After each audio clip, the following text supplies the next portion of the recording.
Si vous êtes de la génération X ou un millénial de la première heure, vous vous souvenez peut-être de la Tchécoslovaquie comme pays. D'ailleurs, les milléniaux vieillissent étonnamment bien comparés aux autres générations. Sérieusement, comment se fait-il que certaines personnes aient à peine 19 ans et ressemblent déjà à des sacs de jute? Bref, ce n'est pas le sujet. La Tchécoslovaquie. Oui, à une époque, la Tchéquie ou la République tchèque et la Slovaquie formaient un seul pays. Ces deux pays sont comme des miroirs.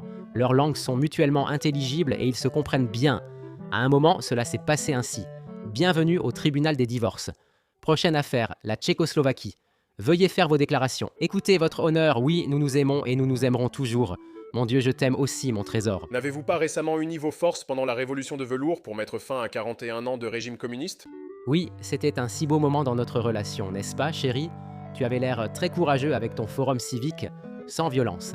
Êtes-vous sûrs tous les deux de vouloir divorcer? Oui, votre honneur. Écoute, Slovaquie, je t'aime tellement, ma chérie, mais je veux une réforme rapide vers l'économie de marché et une fédération plus resserrée et plus solide, mais rien de trop lâche, où chaque côté pourrait opposer son veto si l'autre n'est pas d'accord, parce que ça ouvre juste la porte à trop de bureaucratie. Voilà le problème, mon petit nounours. Je souhaite cette autonomie car ma région, moins industrialisée, ne peut gérer la transition économique sans un rythme plus lent et des aides fédérales. C'est le problème, chérie. C'est la fin du XXe siècle, nous devons rattraper les autres pays de l'après-rideau de fer. Et je ne peux plus assumer toutes les charges avec mon budget. Mon petit chou, je ne savais pas que c'était si lourd pour toi. Je suppose que c'est peut-être pour ça que, même si nos langues sont mutuellement intelligibles... La tienne est devenue la norme standardisée enseignée à l'école, mais je comprends que tu sois le grand ponte métropolitain ouvert sur le monde et que l'un de nous doive remplir ce rôle. Non, chérie, je ne voulais pas dire ça. Bien sûr, tu as droit à ton identité ethnique. Je dis juste que si nous devons former une union, nous devons avancer de manière unifiée, et cela signifie que chacun de nous doit déterminer à quoi cela ressemble et quels compromis doivent être faits. J'ai parfois l'impression que tu ne comprends rien, même si on se comprend.